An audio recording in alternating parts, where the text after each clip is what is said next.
خدا ان کی تعریف ہو کہ کوئی بھلا اور اس کی شفقت ابدی ہے۔ مسیح یسوع کو مبارک اور جلالی نام میں آپ سب کو میری طرف سے سلام۔ پیارے عزیزو، آپ سب میرے ساتھ مل کر مکاشفہ کی کتاب کا مطالعہ کر رہے ہیں اور ہم نے 7 ابواب مکمل کر لیے ہیں، اور آج ہم 8ویں باب کا مطالعہ شروع کریں گے۔ 6 ابواب تک ہم نے دیکھا تھا کہ یسوع ناصری نے 6 مہریں کھولی، اور 7ویں باب میں ہم نے دیکھا کہ ہمیں خدا کا رحم اور ترس نظر آتا ہے، اور وہ 7واں باب جو ہے اس میں ہم یہ دیکھتے کہ قہر اور عذاب اور خدا کی عدالت کے وقت کے دوران منادی کا کام بھی جاری ہوگا، اور خدا جو ترس اور پیار سے بھرا ہوا خدا ہے، در حقیقت جو معاف کرنا پسند کرتا ہے، وہ اس بڑی مصیبت کے دور میں عدالت اور لوگوں کے لیے جو قہر خدا کی طرف سے آسمان سے برس رہا ہوگا، اس دوران بھی خدا منادی کا کام کروائے گا، اور لوگوں کو بچانے کے لیے خدا ان کا رحم اور ترس استعمال ہوگا۔ اس لیے ایک بڑی بھیڑ اس بڑی مصیبت کے دور میں بھی بچائی جائے گی۔ تو آئیے ہم 8ویں باب کی تلاوت کرتے ہیں، اور پھر اس کے بعد ہم اس کو سمجھنے کی کوشش کریں گے۔ اس باب کو کلام خدا میں مکاشفہ کی کتاب 8واں باب، اس کی پہلی آیت سے میں آخری آیت تک پڑھوں گا۔ یہاں پر لکھا ہے، جب اس نے 7ویں مہر کھولی تو آدھ گھنٹے کے قریب آسمان میں خاموشی رہی، اور میں نے ان 7 فرشتوں کو دیکھا جو خدا کے سامنے کھڑے رہتے ہیں، اور انہیں 7 نرسنگے دیے گئے۔ پھر ایک اور فرشتہ سونے کا عود سوز لیے ہوئے آیا اور قربان گاہ کے اوپر کھڑا ہوا، اور اس کو بہت سا عود دیا گیا تاکہ سب مقدسوں کی دعاؤں کے ساتھ اس سنہری قربان گاہ پر چڑھائے جو تخت کے سامنے ہے، اور اس عود کا دھواں فرشتہ کے ہاتھ سے مقدسوں کی دعاؤں کے ساتھ خدا کے سامنے پہنچ گیا، اور فرشتہ نے عود سوز کو لے کر اس میں قربان گاہ کی آگ بھری اور زمین پر ڈال دی، اور گرجیں اور آوازیں اور بجلیاں پیدا ہوئیں اور بھونچال آیا۔ اور وہ 7 فرشتے جن کے پاس وہ 7 نرسنگے تھے پھونکنے کو تیار ہوئے، اور جب پہلے نے نرسنگا پھونکا تو خون ملے ہوئے اولے اور آگ پیدا ہوئی اور زمین پر ڈالی گئی، اور تہائی زمین جل گئی اور تہائی درخت جل گئے اور تمام ہری گھاس جل گئی۔ اور جب دوسرے فرشتہ نے نرسنگا پھونکا تو گویا آگ سے جلتا ہوا ایک بڑا پہاڑ سمندر میں ڈالا گیا، اور تہائی سمندر خون ہو گیا، اور سمندر کی تہائی جاندار مخلوقات مر گئیں، اور تہائی جہاز تباہ ہو گئے۔ اور جب تیسرے فرشتہ نے نرسنگا پھونکا تو ایک بڑا ستارہ مشعل کی طرح جلتا ہوا آسمان سے ٹوٹا اور تہائی دریاؤں اور پانی کے چشموں پر آ پڑا، اور اس ستارے کا نام ناگدونا کہلاتا ہے۔ اور تہائی پانی ناگدونے کی طرح کڑوا ہو گیا، اور پانی کے کڑوا ہو جانے سے بہت سے آدمی مر گئے۔ اور جب چوتھے فرشتہ نے نرسنگا پھونکا تو تہائی سورج اور تہائی چاند اور تہائی ستاروں پر صدمہ پہنچا، یہاں تک کہ ان کا تہائی حصہ تاریک ہو گیا، اور تہائی دن میں روشنی نہ رہی، اسی طرح تہائی رات میں بھی۔ اور جب میں نے پھر نگاہ کی تو آسمان کے بیچ میں ایک عقاب کو اڑتے ہوئے بڑی آواز سے یہ کہتے سنا کہ ان 3 فرشتوں کے نرسنگوں کی آوازوں کے سبب سے جن کا پھونکنا بھی باقی ہے، زمین کے رہنے والوں پر افسوس افسوس افسوس، آمین۔ پیارے عزیزو، جب خدا کے بر یسوع ناصری نے 7ویں مہر کھولی تو آدھ گھنٹے کے قریب آسمان میں خاموشی رہی۔ یہ ایک ایسی بات ہے جس کا کوئی بھی تھیولوجن یا کلام الہی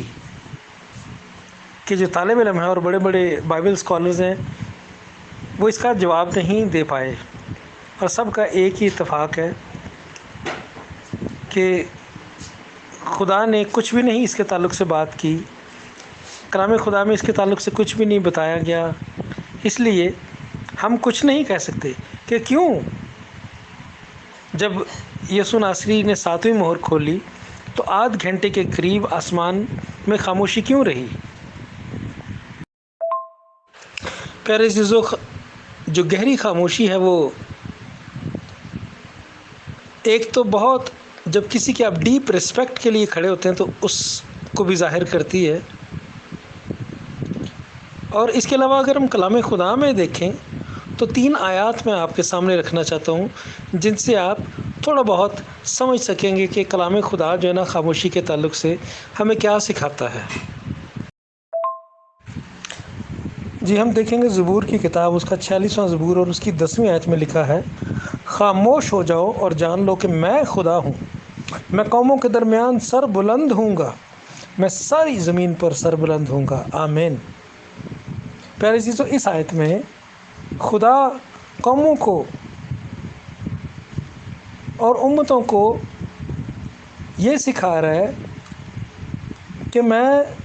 تم سب کے درمیان سر بلند ہوں گا اور تمہیں میرے سامنے خاموش ہونا پڑے گا۔ یقیناً خدا کی حضوری میں کوئی بھی بول نہیں سکتا۔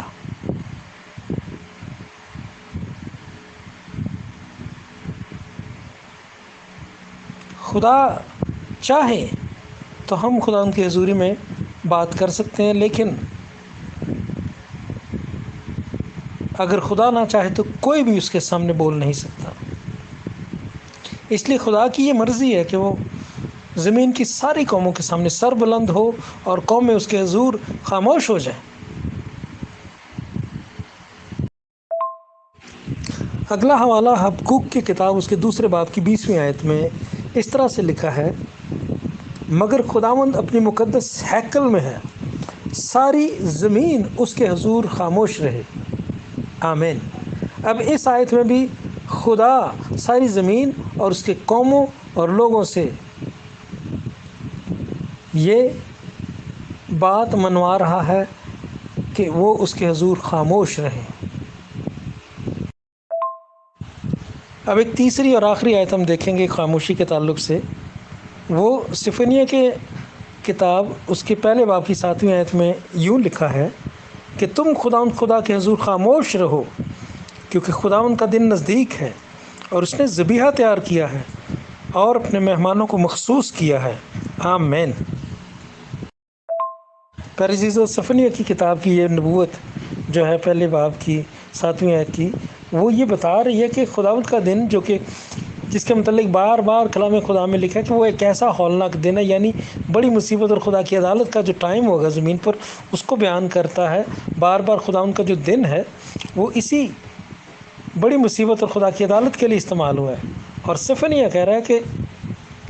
خاموش ہو جاؤ خدا کے حضور، کیونکہ خداوند کا دن نزدیک ہے اور اس نے ذبیحہ تیار کیا ہے۔ خداوند نے ذبیحہ تیار کیا ہے اور اپنے مہمانوں کو مخصوص کیا ہے۔ تو یہاں پر بھی خاموشی کو خاص طور پر خدا کی عدالت اور خدا کے روز عظیم کے لیے، جس کے متعلق لکھا ہے کہ وہ ایک ایسا ہولناک دن ہے جس کی کوئی تاب نہیں لا سکتا، کوئی اس کی برداشت نہیں کر سکتا۔ اس لیے پیارے عزیزو، ہم ایک بات کو دیکھتے ہیں پہلے 7 ابواب میں کہ آسمان پر بڑی ایکٹیویٹیز ہو رہی ہیں، آسمان خاموش نہیں نظر آتا۔ خدا کے لوگ 24 بزرگ فرشتگان چاروں جاندار خدا کی حمد کرتے اور گاتے اور سجدے کرتے نظر آتے ہیں، اور پھر گرجیں اور بجلیاں اور آوازیں زور کی نظر آتی ہیں بار بار ہمیں کہ خدا کے تخت میں سے آوازیں نکل رہی ہیں، گرجیں نکل رہی ہیں۔ لیکن اس 8ویں باب میں آسمان آدھے گھنٹے تک مکمل طور پر خاموش ہو جاتا ہے، اور یہ اس بات کو ظاہر کرتا ہے کہ آپ دیکھیں کہ جب زمین پر بھی عدالتوں میں جج جو ہے کوئی فیصلہ سناتا ہے تو اس کے بعد خاموشی اختیار کی جاتی ہے۔ تو چونکہ زمین کی عدالت ہو رہی ہے، انسانوں کی عدالت ہو رہی ہے،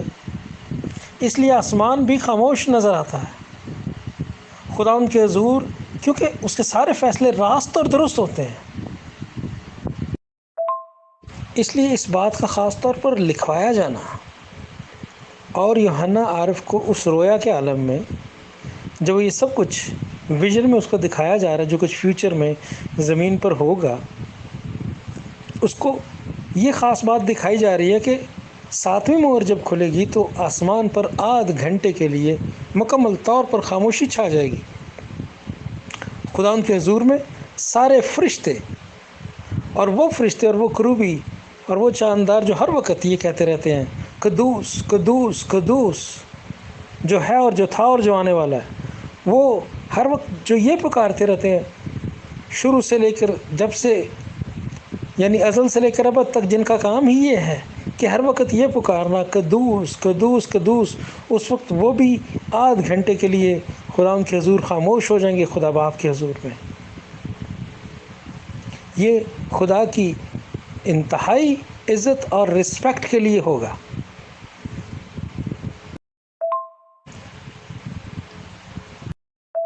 اور پھر ہم آگے یہ دیکھتے ہیں کہ 7ویں مہر جب کھلتی ہے تو وہ 7 فرشتے جو خدا کے حضور کھڑے رہتے ہیں خدا کے تخت کے سامنے، ان کے نام نہیں بتائے گئے، ان کو نرسنگے دیے گئے ہیں، ان کو تیار کیا جا رہا ہے کہ اب تمہارا نرسنگا پھونکنے کا وقت آ گیا ہے۔ ان کو پہلے سے پتہ تھا کہ ایک خاص وقت پر خدا ہمیں نرسنگے دے گا اور ہم نے نرسنگے پھونکنے ہیں۔ اب وہ وقت آ گیا کہ ان کو نرسنگے دیے گئے۔ 7ویں مہر نے کھلنا تھا تو ان کو نرسنگے ملنے تھے، اس لیے اب ان کو نرسنگے دیے گئے کہ اب نرسنگا پھونکنے کا وقت آ گیا ہے، نرسنگے لو اور پھونکنے کے لیے تیار ہو جاؤ۔ پیارے عزیزو، یہ جو 7 خاص فرشتے ہیں جو خدا کے حضور میں کھڑے رہتے ہیں خدا کے تخت کے سامنے، یہ بہت ہی خاص فرشتے ہوں گے جن کو یہ خاص وقت کے لیے خاص اختیار دیا جائے گا اور نرسنگوں کو پھونکنے کے لیے انہیں استعمال کیا جائے گا۔ ان کے نام نہیں بتائے گئے، مگر اگر ہم ایک حوالہ دیکھیں جس میں لوکا کی انجیل کے پہلے باب کی 19ویں آیت میں جب زکریا کو ہیکل پہ جبرائیل فرشتہ آ کر ملتا ہے اور اس کو خوشخبری دیتا ہے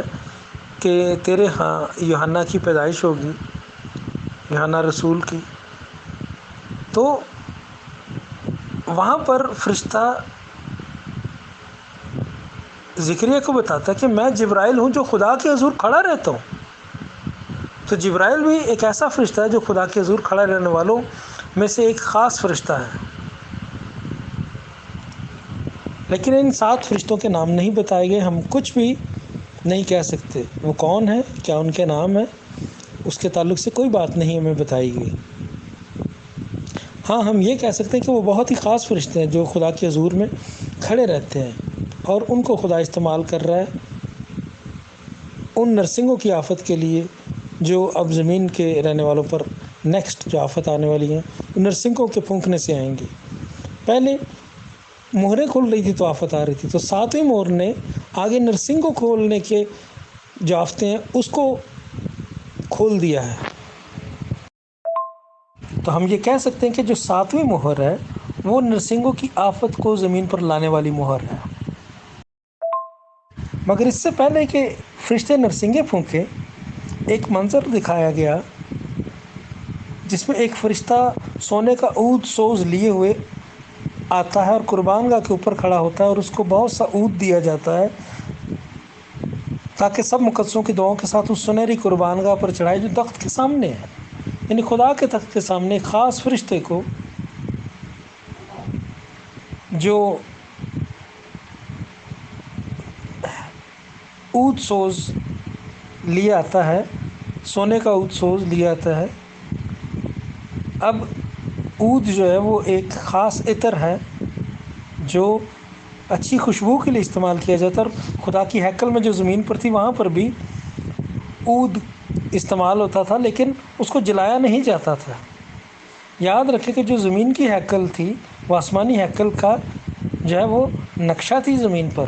ریپلیکا تھا، اور ہیکل میں بھی خدا کے جو کاہن اور جو خدمت گزار تھے وہ خدا کے آگے دعائیں کیا کرتے تھے۔ جو ایک زمین پر نقشہ تھا اس بات کو ظاہر کرتا تھا کہ آسمان پر خدا کے جو مقدسین ہیں ان کی دعائیں سنی جاتی ہیں۔ ہم اکثر نہیں سمجھ پاتے کہ ہماری فلاں دعا کا جواب کیوں نہیں آیا، لیکن خدا کبھی ہم اپنے مقدسین کی، اپنے لوگوں کی دعاؤں کو نہیں بھولا۔ تو یہاں پر خدا کے سارے مقدسین کی جو دعائیں ہیں وہ اس عود کو جب لے کر آگ پر ڈالا جاتا ہے اور اس سے دھواں جو اٹھتا ہے تو وہ خدا کے حضور میں جاتا ہے۔ اب یہ وہ وقت ہے کہ جب مقدسین کی جو دعائیں ہیں جن کا ابھی تک جواب نہیں ملا، شاید بہت سی دعائیں ہم ہر روز کرتے ہیں کہ اب آپ تیری بادشاہی آئے، بادشاہی زمین پر آنے کا وقت آ گیا ہے، اس دعا کے پورے ہونے کا وقت آ گیا ہے۔ پھر یہ دعائیں ہم کرتے ہیں، کلام مقدس میں ہمیں سکھایا گیا کہ یروشلم کی سلامتی کے لیے دعا کرو، پھر قوم بنی اسرائیل کے لیے دعا کرنے کا کہا گیا ہے، پھر مقدسین جو ملکوں اور قوموں کے لیے ہم دعائیں کرتے ہیں، اپنے بہن بھائیوں کے عزیز و اقارب کے لیے دعائیں کرتے ہیں، وہ دعائیں جو ہیں جن کا ہمیں نہیں پتہ ان کا جواب کیا ہے، یہ ساری دعائیں خدا ان کے حضور میں محفوظ ہیں۔ جتنی بھی دعائیں آپ نے خدا کی مرضی کے مطابق کی ہیں، خدا کی روح کی ہدایت سے کی ہیں، وہ دعائیں موجود ہیں اور وہ قربان گاہ پر ان کو خدا کے حضور آسمان پر چڑھایا جائے گا اور وہ خدا کے حضور پہنچیں گی۔ اس لیے چوتھی آیت میں لکھا ہے، اور اس عود کا دھواں فرشتہ کے ہاتھ سے مقدسوں کی دعاؤں کے ساتھ خدا کے سامنے پہنچ گیا، اور فرشتہ نے عود سوز کو لے کر اس میں قربان گاہ کی آگ بھری اور زمین پر ڈال دی، اور گرجیں اور آوازیں اور بجلیاں پیدا ہوئیں اور بھونچال آیا۔ اب جیسے ہی فرشتہ نے اس عود سوز کو لے کر اس میں قربان گاہ کی آگ بھری اور اس کو زمین پر ڈالا، تو اس کا رزلٹ یہ نکلا کہ زمین پر بہت سے جو ہے نا خطرناک کام ہونے شروع ہوں گے، جس میں سے بھونچال آیا، اور آسمان پر کیا اس کو سنائی دیا، گرجیں اور آوازیں اور بجلیاں پیدا ہوئیں اور ایک بڑا بھونچال آیا۔ اب وہ آسمان پر رویا دیکھ رہا ہے، تو بھونچال تو زمین پر ہی آیا ہوگا نا، زمین کو ہلا دیا گیا، کیونکہ خدا کی عدالت اب اور زیادہ سخت صورت میں آ رہی ہے۔ کسی صورت میں بھی ہم نہیں کہہ سکتے کہ جو مہریں کھولنے کے دوران جو کام ہو رہا تھا وہ بہت لائٹ تھا، وہ بھی بے حد خطرناک تھا، بہت ہولناک تھا، لیکن اب ہولناکی اور خطرناکی اور بڑھ جائے گی۔ بے حد ہولناک باتیں اب زمین کے لوگوں کے ساتھ ہونے والی ہیں، ان جو نرسنگوں کی جو آفتیں ہیں ان میں چھپی ہوئی ہیں۔ اور جب پہلا فرشتہ نرسنگا پھونکتا ہے تو خون ملے ہوئے اولے اور آگ پیدا ہوتی ہے اور زمین پر ڈال دی جاتی ہے، اور تہائی زمین جل گئی اور تہائی درخت جل گئے اور تمام ہری گھاس جل گئی۔ ہاللیلویہ! دیکھیں یہ کیسی بڑی آفت ہوگی کہ جب پہلا نرسنگا پھونکا جائے گا تو تہائی زمین جل جائے گی، گرمی سے، آفتوں سے، یا کچھ خاص دھماکوں سے ایسا ہوگا۔ کس چیز کو خدا استعمال کرے گا؟ کیا سورج کی گرمی ایسا کر دے گی یا کسی اور چیز سے ایسا ہوگا؟ ہم نہیں جانتے، لیکن پہلا نرسنگا پھونکے جانے سے پورے روئے زمین پر جتنے بھی درخت ہیں، کیا آپ ان کو گن سکتے ہیں؟ ہم نہیں جانتے ان کا شمار۔ جتنے بھی پھول، پودے، فصلیں اور ہری گھاس ہے، وہ سب 33% تک، تیسرا حصہ ان کا جل جائے گا۔ اس لیے جب ایسا ہوگا تو زمین نہایت گرم ہونی شروع ہو جائے گی، کیونکہ اس کے بعد جب آپ کے زمین پر سے 33% جنگلی حیات یعنی جنگل ختم ہو جائے گا، پودے ختم ہو جائیں گے، 33% تیسرا حصہ ان کا ختم ہو جائے گا پورا روئے زمین پر سے، تو زمین کی گرمی بھی بڑھ جائے گی، اور پھر ساتھ ساتھ یہ کہ آپ زمین کے کسی بھی حصے میں نکلیں گے تو آپ کو بہت زیادہ گھاس جلی ہوئی نظر آئے گی، درخت، پودے جلے ہوئے نظر آئیں گے، اور ایک بہت ہولناک کام ہوگا زمین کے لیے اور انسانوں کے رہنے کے لیے۔ کیوں کہ یہ جو درخت اور پودے ہیں ہماری آب و ہوا کو کنٹرول کرتے ہیں، یعنی آب و ہوا میں بڑی تبدیلی لے آئے گی یہ مہرجہ، اور درختوں اور ہریالی کا جل جانا ہمارے لیے بہت خطرناک ہے۔ اور یہ تھوڑی تعداد نہیں ہے، تہائی زمین، آپ امیجن کریں کہ زمین ہے کتنی بڑی اور کتنا کچھ درخت اور کتنے کتنے زیادہ جنگل بڑے بڑے ہیں، وہ ایک دم سے صفحہ ہستی سے مٹ جائیں گے 33%۔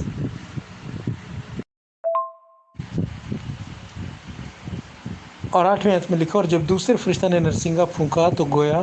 آگ سے جلتا ہوا ایک بڑا پہاڑ سمندر میں ڈالا گیا، اور تہائی سمندر خون ہو گیا، اور سمندر کی تہائی جاندار مخلوقات مر گئیں، اور تہائی جہاز تباہ ہو گئے۔ آمین۔ اب دوسری آفت میں نظر آتا ہے یوحنا کو کہ ایک بڑا پہاڑ جیسے کوئی چیز ہے، اس کو سمندر میں پھینکا گیا، اور اس کے پھینکنے سے کیا ہوا ہے کہ سمندر یاد رکھیں، سمندر جو ہے وہ زمین سے کئی گنا زیادہ بڑا ہے۔ 4 زمین کے سائز کی جگہ ہوں تو پھر جا کے کہیں ایک سمندر پورا بنتا ہے، تو زمین تو سمندر کا چوتھا حصے کے قریب ہے، اور اگر سمندر اتنا بڑا ہے تو اس کے اندر جو جاندار رہتے ہیں وہ تو زمین سے بھی زیادہ رہتے ہیں، اور ان جاندار کا تیسرا حصہ مر جانا، یعنی اتنی مچھلیاں اور ایسی ساری جو جنگلی حیات، جو سمندری حیات ہے، وہ ایک دم سے 33% مر جائے گی۔ تو ان کا خون، ان کی بدبو کس قدر سمندر کو گندا کر دے گی۔ اور پھر یہی نہیں، جو سمندر کے اندر جہاز چلتے ہیں، شپس ہیں، کارگو شپس ہیں، جو روز دنیا کا ایک ملک سے دوسرے ملک سامان لے کر جاتے ہیں، کھانے پینے کی اشیاء اور بہت سا سامان لے کر جاتے ہیں، وہ بھی جو ہے ان میں سے بھی ان کا بھی تیسرا حصہ جو ہے نا وہ تباہ ہو جائے گا، ختم ہو جائیں گے، جہاز ڈوب جائیں گے، سمندر کے اندر تہہ میں جا کے غرق ہو جائیں گے۔ اور کتنا بڑا یہ اکانومی کا نقصان ہوگا، اور سمندری حیات کا اس طرح تباہ ہونا، سمندر کے پانی کا خراب ہو جانا، اور سمندر کی اتنی بڑی تعداد میں سمندری مخلوقات کا مر جانا زمین کے لیے بڑی آفت کا سبب ہوگا، کیونکہ زمین جو ہے نا وہ سمندر سے بہت کچھ حاصل کرتی ہے، اور بہت سا جو ہے نا سمندر کا ایک خاص حصہ ہے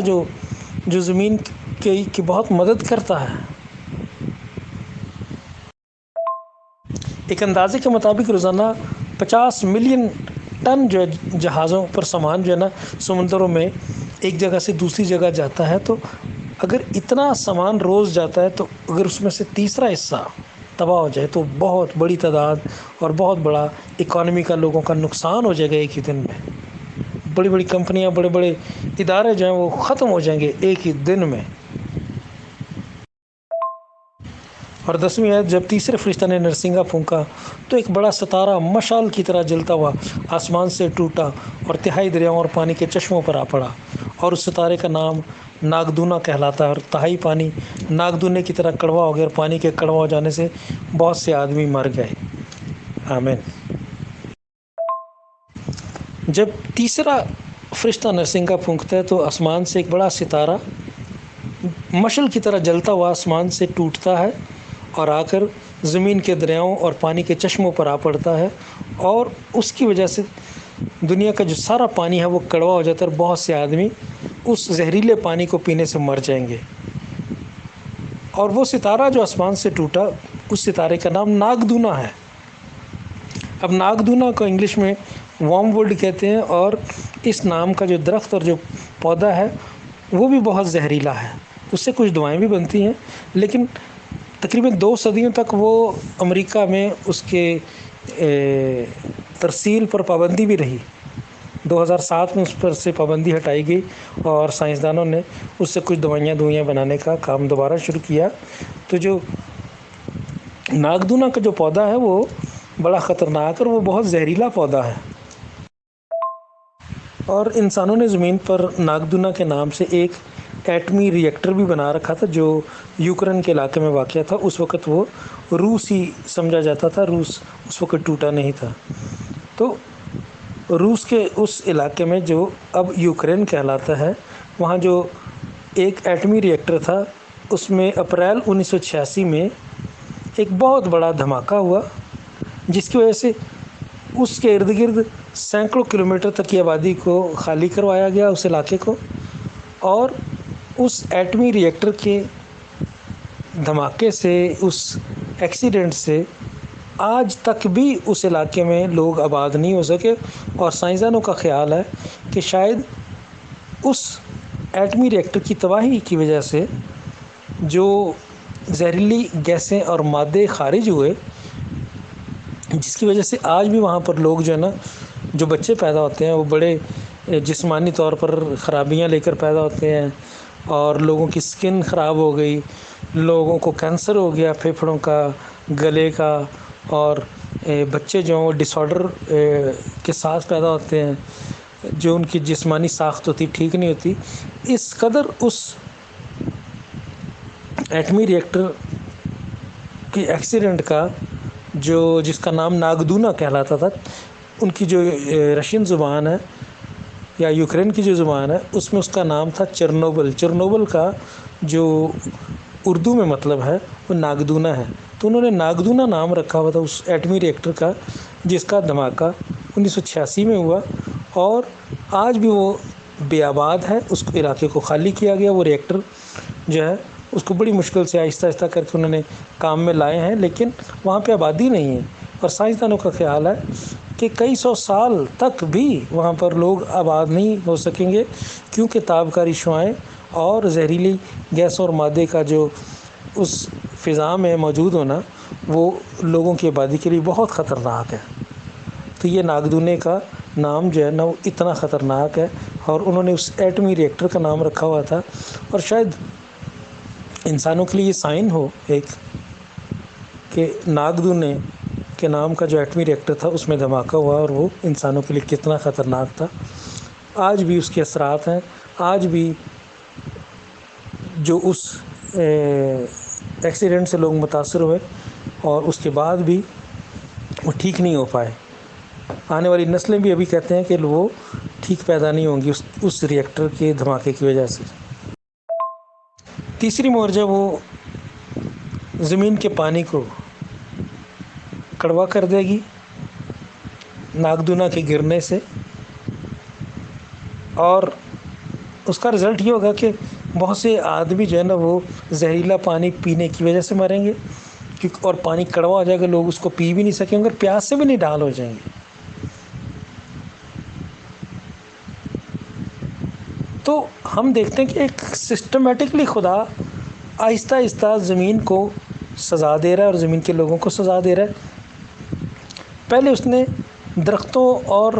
ہریالی کا 33% حصہ زمین پر سے ختم کر دیا، پھر اس نے سمندر کی مخلوقات کا 33% حصہ، تیسرا حصہ ختم کر دیا، اور پھر کیا کیا کہ زمین کا جو پانی ہے اس کو کڑوا کر دیا۔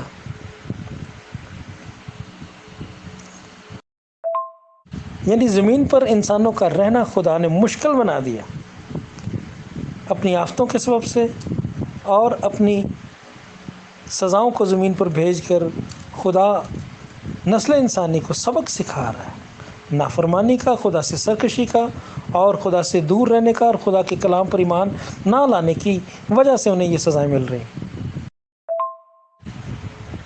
12ویں آیت: اور جب چوتھے فرشتہ نے نرسنگا پھونکا تو تہائی سورج اور تہائی چاند اور تہائی ستاروں پر صدمہ پہنچا، یہاں تک کہ ان کا تہائی حصہ تاریک ہو گیا، اور تہائی دن میں روشنی نہ رہی، اسی طرح تہائی رات میں بھی۔ آمین۔ پیارے عزیزو، جب چوتھے فرشتے نے نرسنگا پھونکا تو تہائی سورج اور تہائی چاند اور تہائی ستارے جو ہیں وہ ڈارک ہو گئے، ان کی روشنی جاتی رہی۔ اب اتنا بڑا سورج جو ہے، جو زمین کے لیے جس کی روشنی بڑی ہی اہم ہے، اگر سورج کام نہیں کرے گا تو زمین سرد ہو جائے گی، تو زمین پہ سردی بڑھ جائے گی چوتھے فرشتے کے نرسنگا پھونکنے سے۔ کیوں؟ کہ سورج کا جو روشنی ہے وہ 33% کم ہو جائے گی، چاند بھی رات کو ہمیں زیادہ اندھیرا نظر آئے گا، کیونکہ چاند بھی 33% تک جو ہے نا وہ اندھیرے میں چلا جائے گا، کیونکہ وہ تو اپنی روشنی چاند سے، سورج سے لیتا ہے، اور ستارے بھی جو ہیں وہ ان کی روشنی بھی نہ 33% ختم کر دی جائے گی. تو زمین پر یہ ایک اور بڑی آفت آ جائے گی چوتھے فرشتے کے نرسنگا پھونکنے سے کہ ستاروں اور چاند اور سورج جو ہے ان کا 33% کام کرنا جو چھوڑ دے گا اور 33% تک جو لائٹ زمین کے لیے وہ ختم ہو جائے گی. اب سورج جو ہے حرارت بھی دیتا ہے، روشنی بھی دیتا ہے زمین کو، اس میں سے تیسرا حصہ اگر ختم ہو جائے، کیونکہ خدا نے سب کے کچھ کیلکولیٹ کر کے بنایا ہوا ہے. زمین اور سورج اور چاند کا جو فاصلہ رکھا ہے ویسا رکھا ہے کہ زمین کو خاص حد تک حرارت ملتی ہے، خاص حد تک روشنی ملتی ہے، اور اگر وہ نہ ملے تو انسانوں کا زمین پر رہنا بہت مشکل ہو جائے گا. اور پھر اس باب کی 13ویں اور آخری آیت میں لکھا ہے، اور جب میں نے پھر نگاہ کی تو آسمان کے بیچ میں ایک عقاب کو اڑتے اور بڑی آواز سے یہ کہتے سنا کہ ان 3 فرشتوں کے نرسنگوں کی آوازوں کے سبب سے جن کا پھونکنا ابھی باقی ہے، زمین کے رہنے والوں پر افسوس افسوس افسوس. آمین. پیارے عزیزو، اب منظر بدلتا ہے. یوحنا عرف کو 4 نرسنگوں کے بعد آسمان کے بیچ میں ایک عقاب اڑتا ہوا نظر آتا ہے، اور وہ عقاب کیا کر رہا ہے؟ بول رہا ہے بڑی آواز سے. وہ یہ کیا پیغام دے رہا ہے کہ 3 فرشتے جن کے ہاتھ میں نرسنگیں ہیں اور ان کا پھونکنا بھی باقی ہے، اور اس لیے زمین کے رہنے والوں پر افسوس افسوس افسوس. 3 مرتبہ افسوس افسوس کر رہا ہے وہ عقاب، اونچی آواز میں بول رہا ہے، اور یوحنا کو یہ سنائی دے رہا ہے. اور بائبل میں یہ سب باتیں اس لیے لکھوائی گئی ہیں تاکہ ہم پہلے سے دنیا کو سکھا سکیں، بتا سکیں کہ جب 4 نرسنگے پھونکے جا چکے ہوں گے تو ان کے بعد آنے والے 3 جو نرسنگے ہوں گے وہ نہایت خطرناک ہوں گے، کیونکہ یہ عقاب در حقیقت نہیں ہے جوڑ رہا ہے. یاد رکھیں کہ چاروں جاندار جو خدا کے تخت کے ارد گرد تھے، ان میں سے ایک جاندار جو تھا، جو چوتھا جاندار تھا، اس کی شکل عقاب ہی مانند تھی. تو در حقیقت یہ وہی چوتھا جاندار ہے جس کو اڑتے ہوئے اس نے دیکھا، جو یہ پیغام سنا رہا ہے کہ جن 3 فرشتوں نے نرسنگا پھونکنا ہے ابھی باقی ہے، ان نرسنگوں سے بڑی اور آفتیں آنے والی ہیں، اور زمین کے رہنے والوں کے لیے ان کی زندگی پر، ان کی سوچوں پر، ان کے خیالوں پر، ان کے فیصلوں پر افسوس کیا جا رہا ہے، کیونکہ ان کو ان آفتوں کا صدمہ سہنا پڑے گا، اور ان بڑی مصیبتوں کی، بڑی آفتوں کا انہیں سامنا کرنا پڑے گا. اور وہ اڑتا ہوا عقاب یہ پیغام دے رہا ہے کہ زمین کے رہنے والوں پر افسوس، کیونکہ ابھی 3 خطرناک نرسنگوں کا پھونکنا باقی ہے. پیارے عزیزو، یہاں پر ہمارے 8ویں باب کا مطالعہ ختم ہوتا ہے. کل ہم اگلے باب کو شروع کریں گے. خدا آپ سب کو برکت دے، خدا میں قائم رہیں، اور اس کی نجات کے لیے، اس کے بیٹے یسوع کے بہائے ہوئے لہو کے لیے شکر کریں، کیونکہ اسی کی وجہ سے ہم ان سب آفتوں اور بڑی مصیبت میں سے بچائے گئے ہیں، اور پہلے ہی ہم یسوع کے ساتھ آسمان پر چلے جائیں گے، اور وہاں ہمیشہ ہم محفوظ رہیں گے، اور یسوع کے ساتھ بادشاہی کے لیے زمین پر واپس آئیں گے. ان باتوں سے تسلی پائیے اور خدا میں قائم رہیں، اور یسوع کا شکر کرتے رہیں. خدا آپ کے ساتھ ہو. God bless you all.